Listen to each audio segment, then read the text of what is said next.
Good morning. I'm very excited that Europe's research ministers will meet for the first time today under the German presidency of the Council of the EU. I'm just about to welcome my colleagues to the meeting, and I think we will all be very happy that just a few hours ago the European leaders reached an agreement on the biggest ever financial package in the history of the European Union. And this goes to show, even in very difficult times, Europe is still able to agree on very difficult questions. In the middle of this pandemic, Europe can find answers to the future. And this will certainly be an inspiration for our talks today. Unfortunately, the coronavirus pandemic means that we are only able to meet virtually today with a video conference. This is much to my regret, as I would have much preferred to meet everyone in person and greet them with a handshake, but this is not yet possible. However, we won't let that hold us back. Quite the opposite. I have held many conversations with my ministerial counterparts in the run-up to this meeting, and I also, at our level, I had observed one thing in particular. Never before has it been so important to us to stand together as members of the EU across all levels and combat this crisis as one. Never before has it been so important for us to work together as member states. We must combine and coordinate our efforts in research and innovation to make progress as the EU. Research and innovation are key factors in the fight against COVID-19 and beyond. It is essential that Europe emerges from this crisis stronger than before. Research and innovation will play a central role in this. This is why we have drawn up an ambitious program for today's virtual meeting of research ministers. We want to work together to strengthen Europe's resilience. We want to address key issues and support the development of future technologies in a European initiative.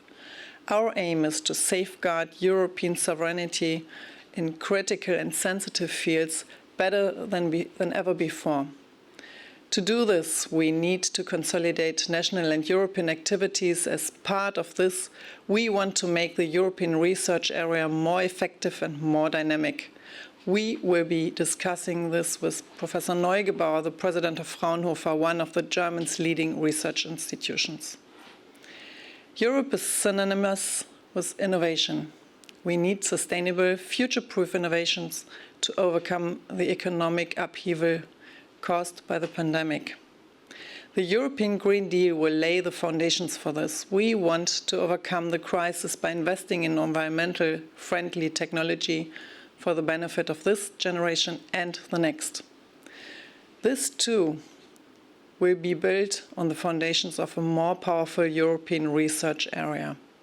In particular, we want to launch a research and innovation initiative on the commercial use and production of green hydrogen. We have invited a second internationally renowned expert, Professor Schlögl from the Max Planck Society and Deputy Chair of the National Hydrogen Council, to talk about this topic. There's a lot we want to achieve in this field. Green hydrogen is the fuel of the future, and unless we can enable its widespread implementation, it will be very difficult to us to retain heavy industries, in particular in Europe. We will work in close cooperation with the European Commission on this topic, but we also want to set our own points on emphasis as member states. This is more important today than ever before. Together with my colleagues from Portugal and Slovenia, Manuel Heiter and Simona Kustec, I will also present the key priorities of our trio presidency today.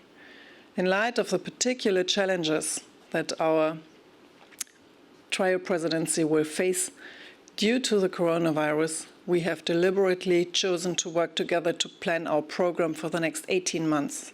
A practical example of this intensive cooperation is our joint initiative Plastic Pirates Go Europe, which we will present today.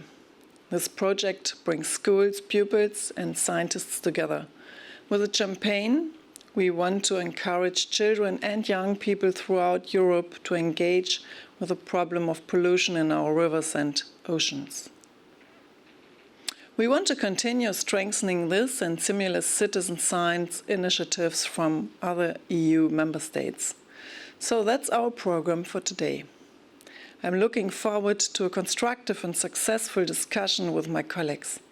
I will report on the outcome of our meeting later on this afternoon. But I would like to say one thing. Europe is alive and well. Thank you for your interest.